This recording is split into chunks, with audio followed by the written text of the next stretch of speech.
You don't want this real figgy pudding. That's a fact. Bring us some figgy pudding. Bring us some figgy pudding. What is figgy pudding? Nobody really knows except the British. Hmm.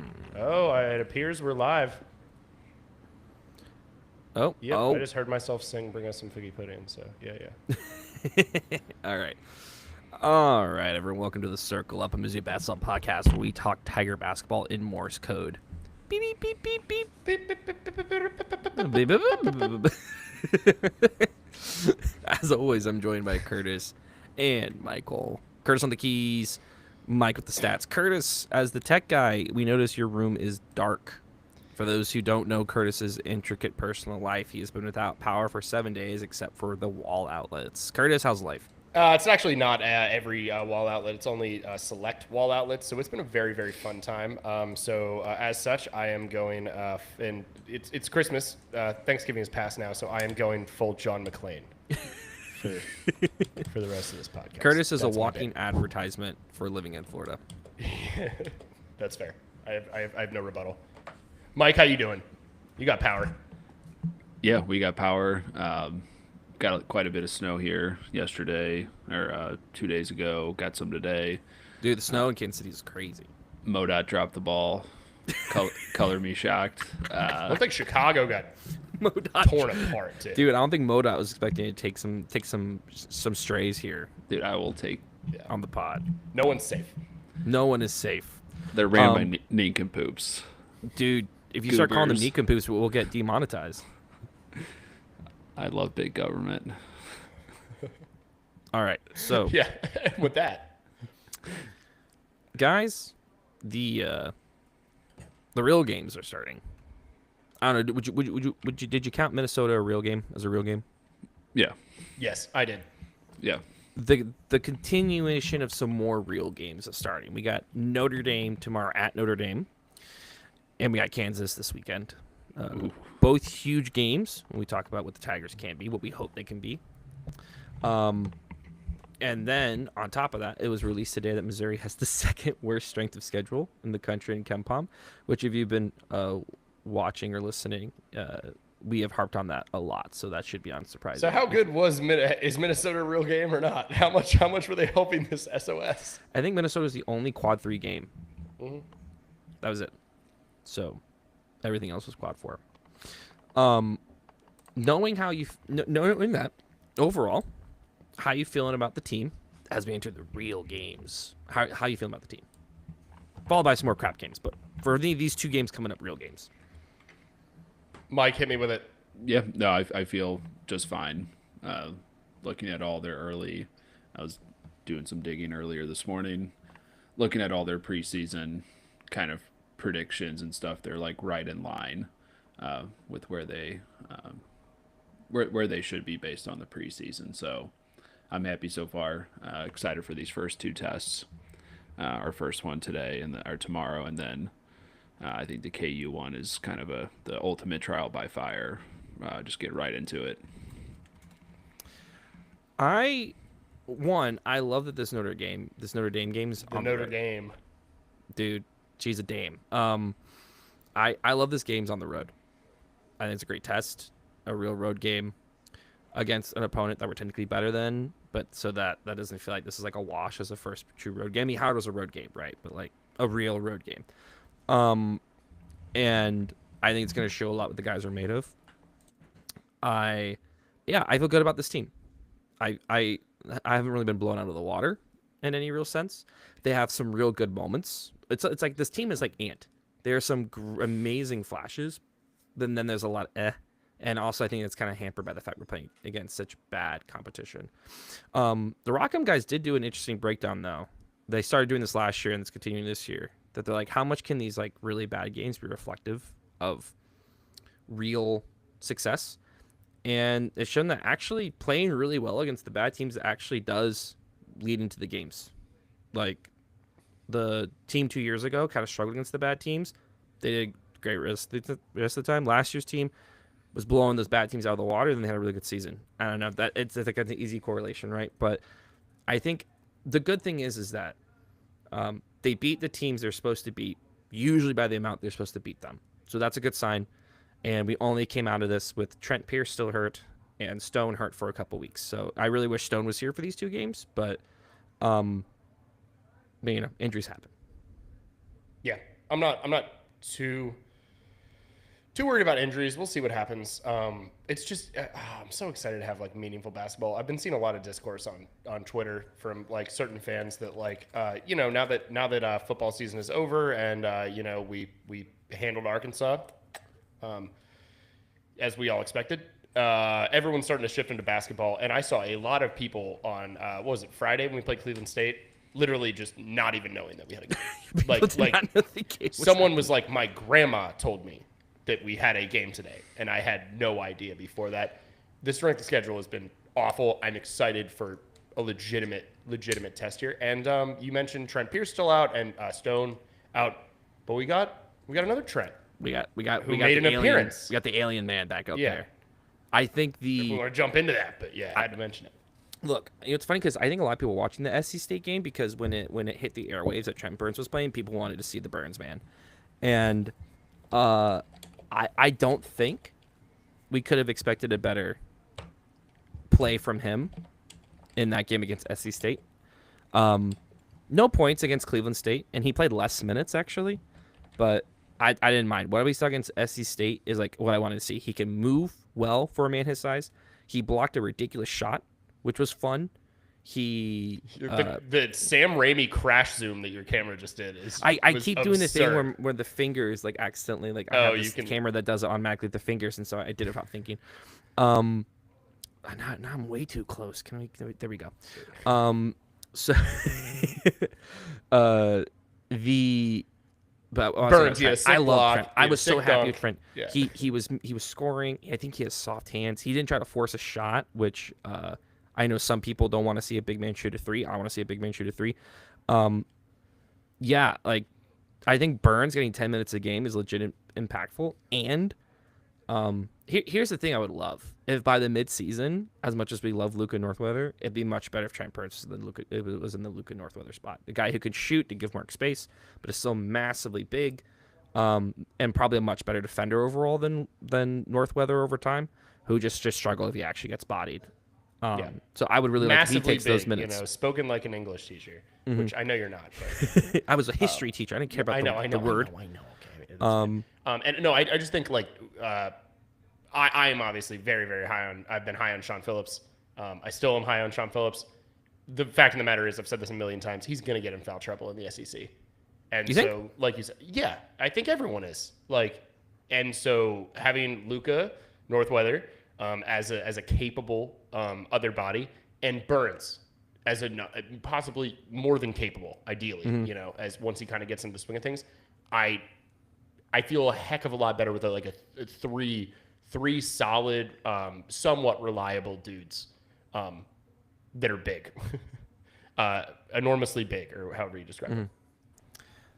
And I think it was also great with both the Cleveland State and the SC State game is that they beat them quickly. There wasn't any pitting around. Yeah, there wasn't a pitting around. This wasn't like at halftime they're only up by like 8. They crushed both of them out of the gate and kept the scores pretty wide the entire time. I think this is also the first time I felt like we actually saw the big lineups work. Like actual high-low movements. They didn't get too clogged up. Mark is getting a better feel for how he should play when he's with Phillips. It felt like the team was actually defending better as well during it. So it felt like those big lineups were actually starting to work. Which is if your whole argument with this really bad schedule is that it gives the team time to figure things out and actually gel. That's what you wanted to see in these games. That's what I was saying, guys. And everyone hated on me. And lastly, I mean, I think a lot of the players who might have had rough starts got moments to shine in those games. T.O., I think, had some good moments in both those games. Cruz got over the 1,000-point hump. Shouts to him.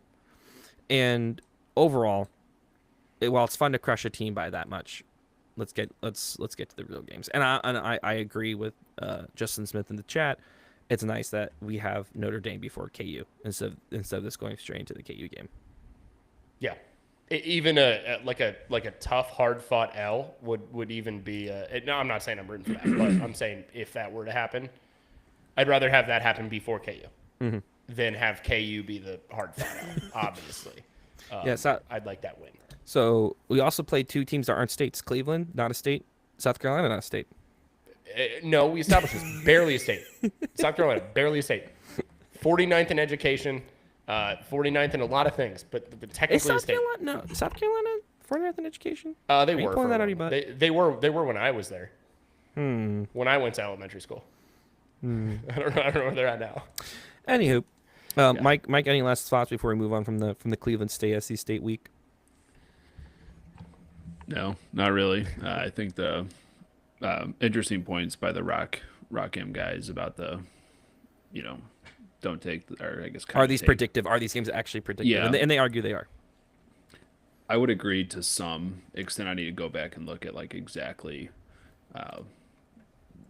what they were saying, but I generally follow like the preseason rank that was given to them on any of the metric platforms you want to follow, and see where they are at now. So after 1 month, Mizzou really didn't waver. It's exactly the same, right? Yeah. Pretty much on Ken Palm. You see some other wavering ness on Hostlometrics, but he's looking at a little bit different. Outside of that SEMO game, though, it's like, they took care of business. We experimented with some lineups. We had, for better or worse, I think if you're going to have some injuries, I think that's the time to do it. Yeah. We get to experiment with some lineups. Yeah. It's just interesting as the, data starts to kind of percolate more into the sports world, and kind of the average person starting to look at it a little bit, Some average Joes like Curtis and I actually looking at the just the a stats. different set of eyes. So pretty So cool. I didn't have it. Let me ask real quick, because I obviously I haven't had power for like 7 days. So we were able to rig up a TV for the Mizzou Arkansas game on Saturday, but I was not able to watch the Julian, come on. I didn't even do a hand motion. It just freaked out. We on were me. not able to watch the basketball game. Do either of you guys have like a dumb man's explain it to me like I'm a 5th grader? What did I miss? Obviously, I've seen the recaps and some of the stats, but like takeaways. Anything? There doesn't have to be. But. I mean, what was interesting about Cleveland State? It was literally a game where like Mark Mitchell, and Ant did not play well. It was literally just all the other guys playing really, really well. Because everyone on our team. I mean, they didn't let him score to like the 14-minute mark. Like, what more do you want? Like, and that's the key, is that they came out with intensity. They maintained that. Don't get me wrong, South Carolina missed some shots. Not South Carolina, Cleveland State missed some shots, but like, it was a drubbing. Everyone was playing well. I think the biggest thing is the team looks much more in sync, even when Ant's not the one handling the ball. But that's gonna get clogged up against a better team. So, explain to Curtis like you normally do. Woo! But yes, I think. Explain it like I'm a I honestly don't want to talk about it anymore. That's fine. It's fine. nothing much more If there was any to takeaways, okay, yeah. I mean, like, hell, these earlier games, I was like, I want to see T.O. win these last 5 minutes. Like, that's how desperate I was for some. But we're now that we're closer to the real season. No, like we can move on. This Notre Dame game, I'm pretty jacked for it. Okay, speaking of which, let's preview Notre Dame. Yeah. So here's Interesting where Notre Dame sits right now, and I'm gonna zoom in my screen. I'm gonna share my screen for the crowd. Like I'm on Zoom here. Boom. So here's how Notre Dame's done so far. Ignore the last one, that's the ACC tournament. But Notre Dame currently sits 5-3, with wins over LIU, Detroit Mercy, Lord have mercy, and Eastern Illinois, which is not a state. And then, but they've lost to Ohio State by 1. Brutal. On the road. Bellarmine? Bellahu? Only by 7. Bellarmine. And then they lost to Kansas by 10, which I think is a very interesting comparison. That was in right? Vegas, though. Very interesting comparison, losing to Kansas Neutral by 10. site. Yeah. Beat Rutgers. And then lost to Houston by 10, which is actually, I mean, Houston's a very good team. Yeah. So Top 10 anywhere, yeah. So played really well against 2 teams that they ended up losing to, and they barely lost to Ohio State. So that's what we're sitting on with them. Mike's thrown together some real advanced stats that I'm not gonna move over to here now. He made this cute little slide deck for everybody to look at. For those who are listening, we're gonna try to make sure we audio this medium as much as we can. Don't worry. So the first thing we're looking at here is Mizzou's lineup. So when we look at this, Mike, what's the big picture you take from this screen?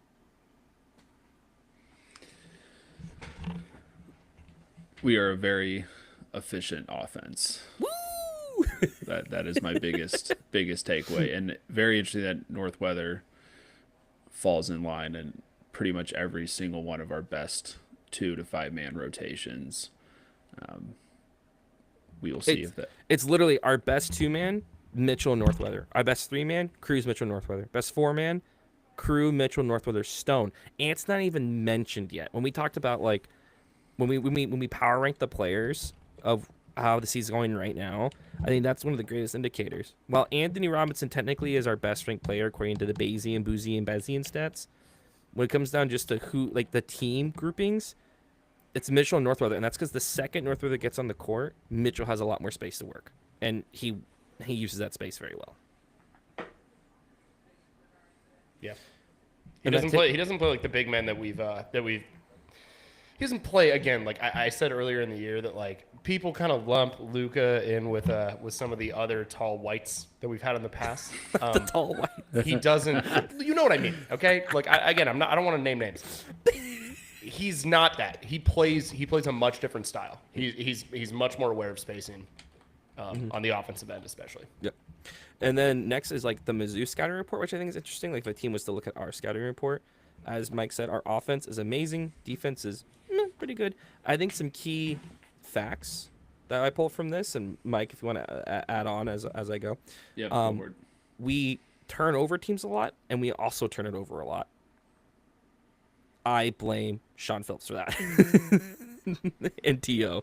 for those numbers specifically. Our offensive rebound percentage is much better than I anticipated. It's better considering, I think, because we're so tall. And our 3-point percentage, I think everyone was like, man, this team, their 3-pointers are going to be so tough.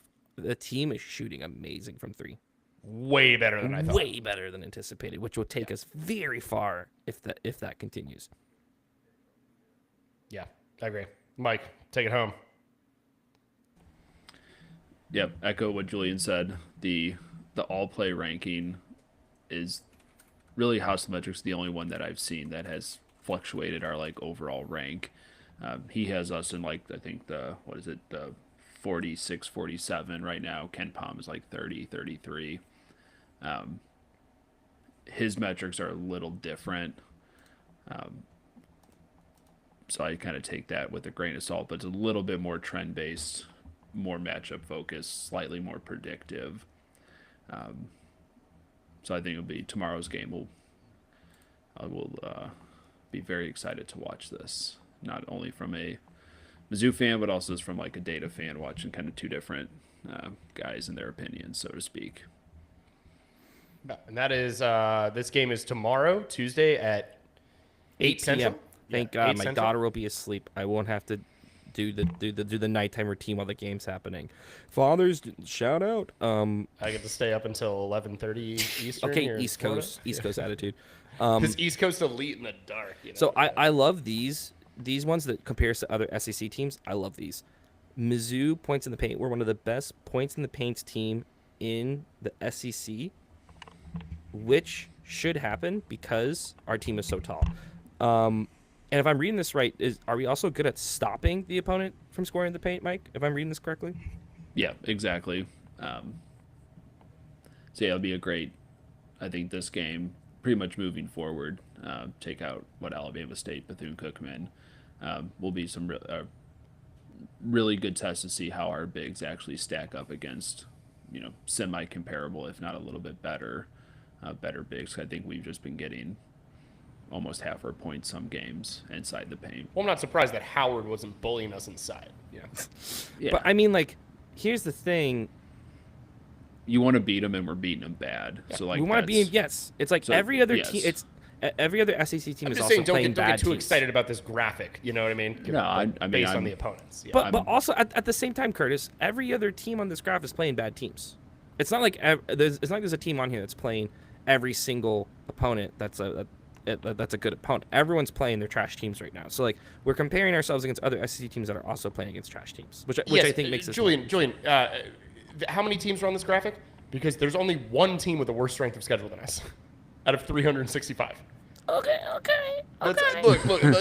I'm not trying to discount what we've done. I'm just saying, hey, Hater. like, let's, it's just. Yes, I'm interested to see No, how well this. this how is this awesome. I maintains. love this graphic. Okay, I promise you, I do. But I'm just like, okay, let's literally just wait until like Notre Dame and KU. Have we played any of we'll our see size? what the graphics looks? No. So question in the chat. Have we played anyone of our size? No. No one close to our size. But the key is that like actually making the size mean something. I think matters. And yes, our strength of schedule is really bad. So maybe other teams have been playing teams better size, but like it's more of if we're gonna have that advantage, I want to see it used, and it's being used. Turnover percentage. I'm gonna kind of gloss over this because we talked about this. We're turning over teams really high. We're also turning the ball over a lot, so it's been kind of a wash right now. That's expected though. That's how we play. Now this is one you haven't shown us yet. Does size matter? It matters how you use the paint. It matters how you use it. It matters the moves you have in the paint. Yeah. Shout out CBB. It's the motion of the for these ocean, baby. graphics, by the way. Oh, shout out to who? Can you say it louder, Mike? CBB Analytics. Subscribe and like. Yeah, phenomenal company out of the East Coast. So, what's this telling us here, Mike? We're scoring at will in the paint. At will. If you want to meet us in the paint, step down, Yeah. son. You're getting crushed.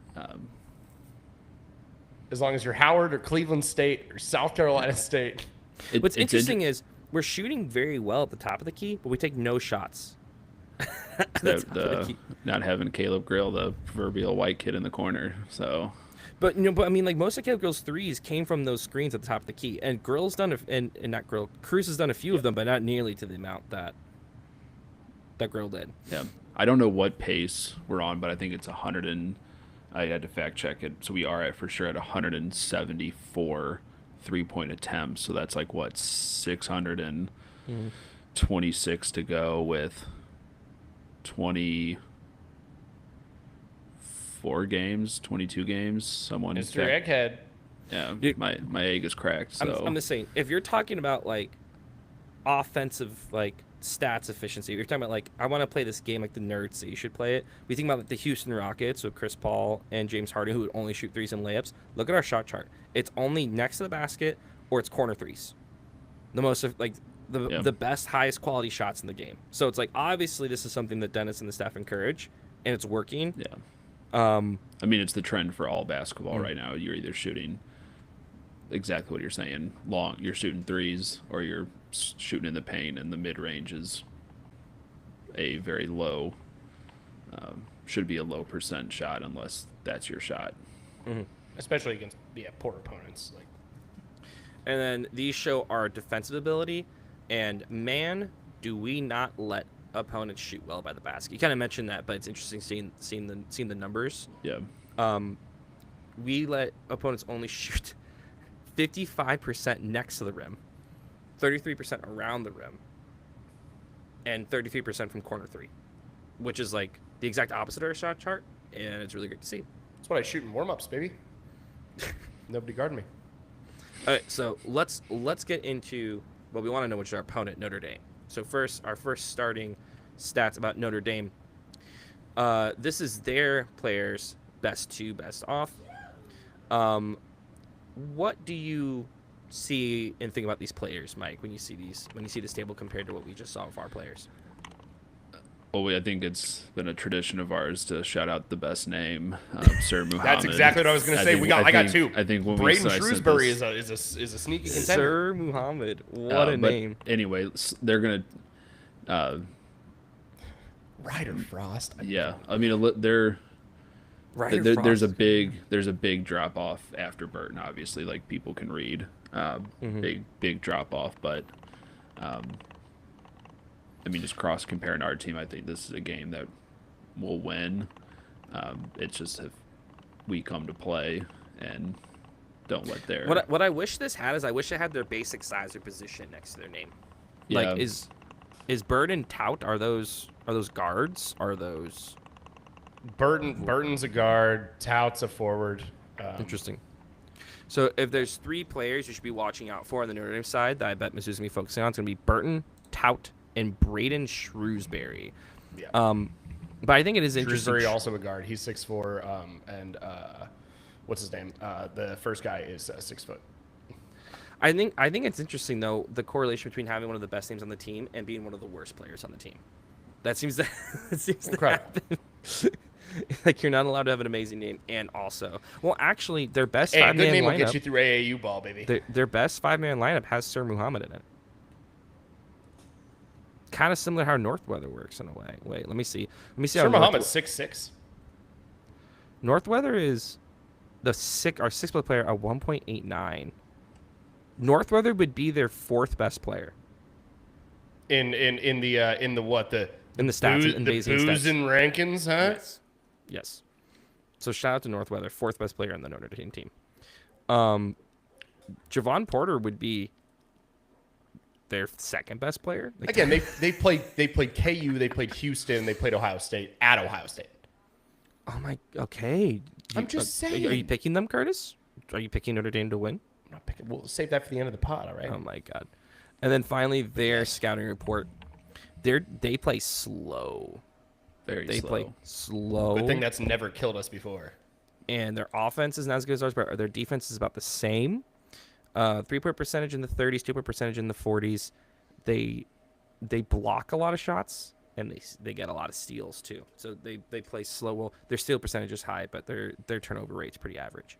What do these numbers tell you about this team overall, Mike? What should we be watching out for when playing against Notre Dame? We want to control the tempo, and we want to run and gun them. Is if what I would be telling the boys. I mean, looking at some of their scores, I think you throw out Bellarmine, Rutgers is fine, but I mean, there's some low scoring 60, affairs, like 68, 71, like really low scoring games. But that's, to counter that, or to kind of talk out of both sides of my mouth, like Houston, good example. That's what Houston wants to do. Like, they are going to wear you down defensively, and you're going to actually have to fight for all 56 points that they got. So I guess the question is, do they really want to run them, or do you think Dennis and coaches feel comfortable playing their pace, but like, we're bigger and stronger than you, so we don't care if we play slow. We'll play more efficient than you. Again, like not a professional coach or anything like that by any stretch of the imagination, but if you know a team's weakness is not going to be playing fast, like just looking at the point totals that they're scoring, I mean, Detroit Mercy, a lot of teams are going to put up 100 points on them, but I would want to run them for 40 minutes. Would be what my gut's telling me. So now my question becomes, can Mizzou make a team run? I think so. I think can they force that tempo? This is probably what Dennis told him before we played Drake. Run them. And they didn't. Yeah, but they Drake's couldn't. different. Drake's different. That's coaches playing chess. I don't know if And what are you playing? This Mike? is a little bit less obvious, yeah. He's playing Yeah. 3D chess. He's playing Pangao. Yeah. I can barely play checkers. Playing Risk. Shout out Risk, ruining friendships since Yeah, like I could go for 1970. some craps right Mike's now. playing Settlers of Catan. Ooh, craps. All right, so That's the answer. Mike. All right, so here we go. Gut check. Mike, Gut check. Go. who wins? What's the spread or the score? Ooh. I don't like predicting scores, but I would my Do not All bet right, on this prediction. what's the spread? one bet on this Okay, this prediction. is how we debate him into this answer. What's the spread? Who covers? Okay. the spread right now. Hashtag not a sponsor. FanDuel had Not yet. they gotta get my account back That's or a get in whatever's line. going on there. Something's going on. I think they had Mizzou a couple hours ago -1.5. I would have guessed Mizzou by like 4.5.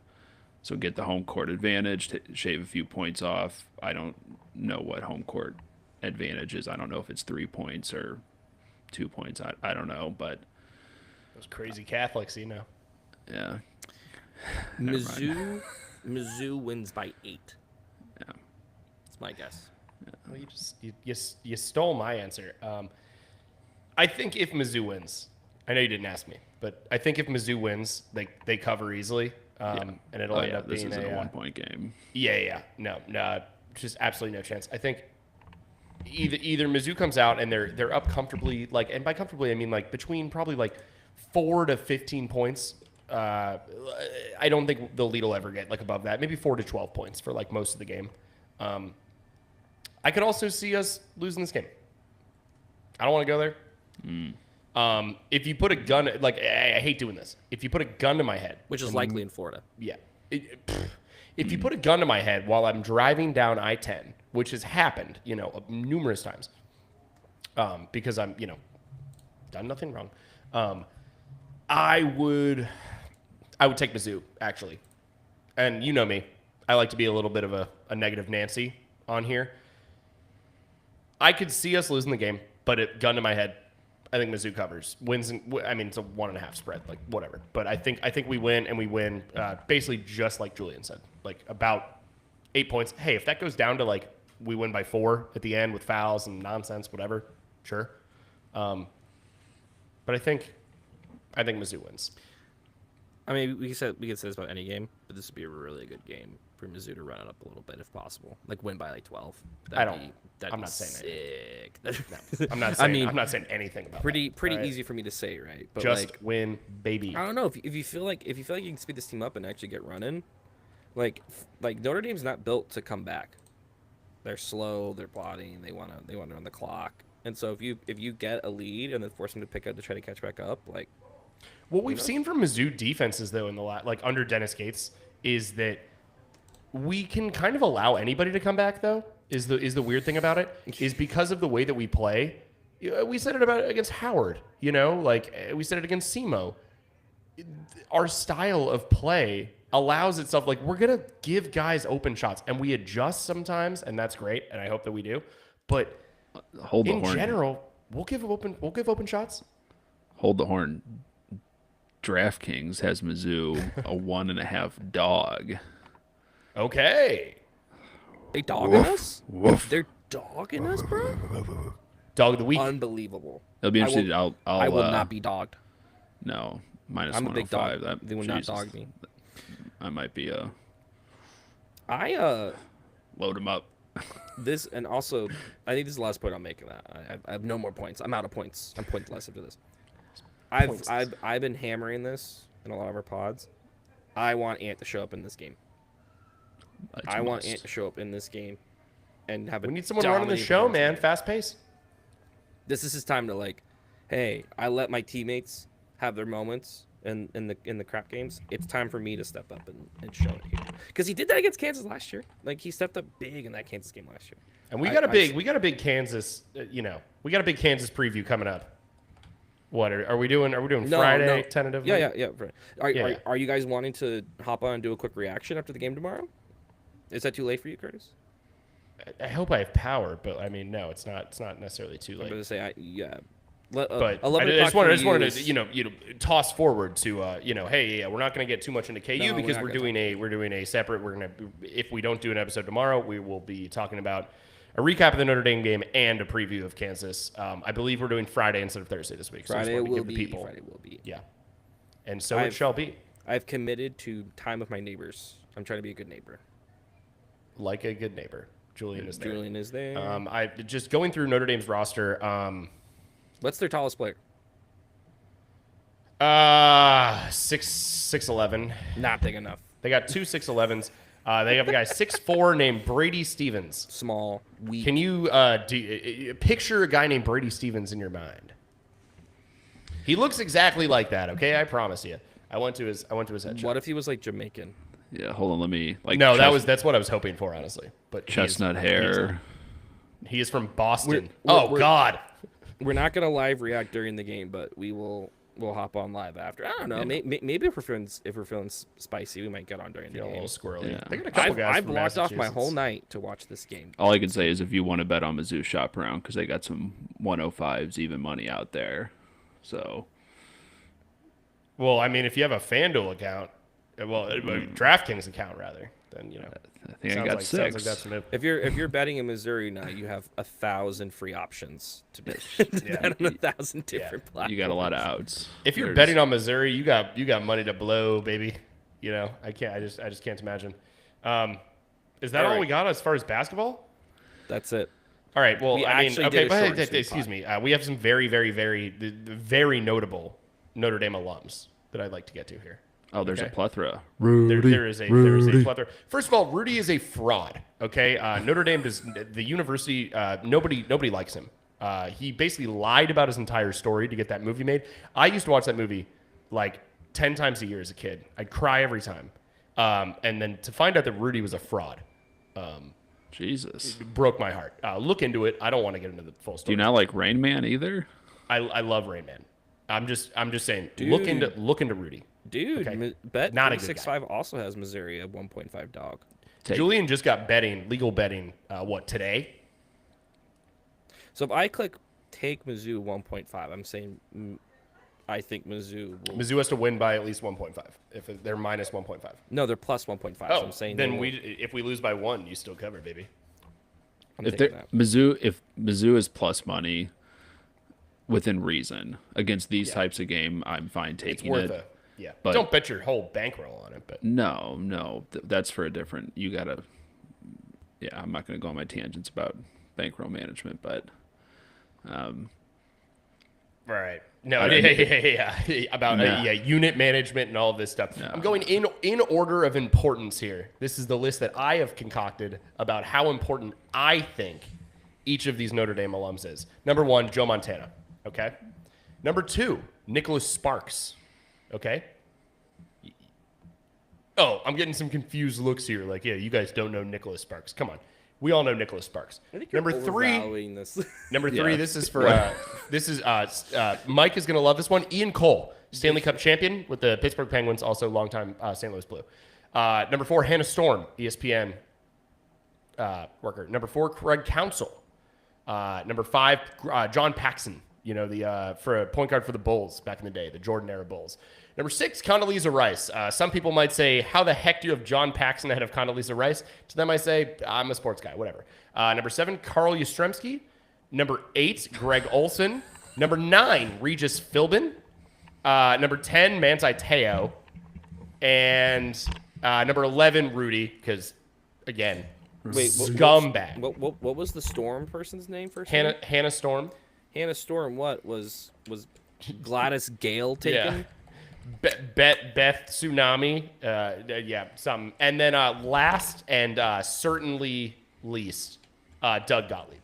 I just wanted to make sure that I ran through a ton of Gottmeister? people.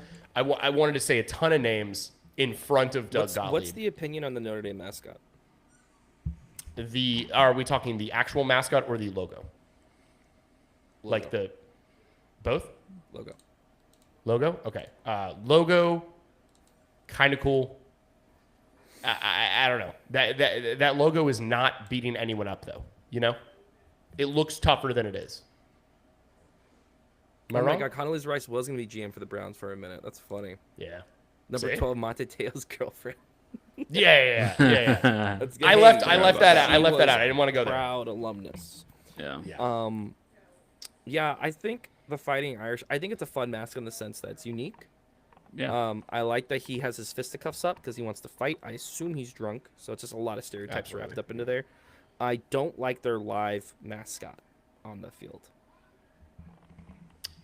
You mean the human one, though, Yes, right? Well, Yeah. I thought they caught a leprechaun and they just paraded him around on the field. I thought that was indentured. Okay. Yeah, so you don't consider leprechauns humans? No, Okay. I'm saying so it's wait, a human. it's a rights person just issue. as a leprechaun. They didn't capture a leprechaun to parade out on the.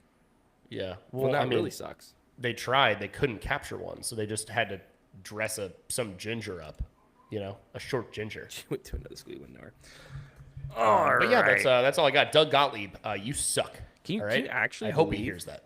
this was not a randomly hour-long podcast? I think we did a good job on that one. Good spacing. Yeah. Much like when Sean Phillips goes to the bench, we had a lot better spacing on this pod. Now I get to go back to my dark house after that. Like, this, Yeah, It's Curtis, uncalled for. go sit in the dark. I will. I have no Have fun choice. with that. And with that, Burn I'll a see candle. you guys tomorrow after hopefully a Mizzou win. All right, M-I-Z. Amazing.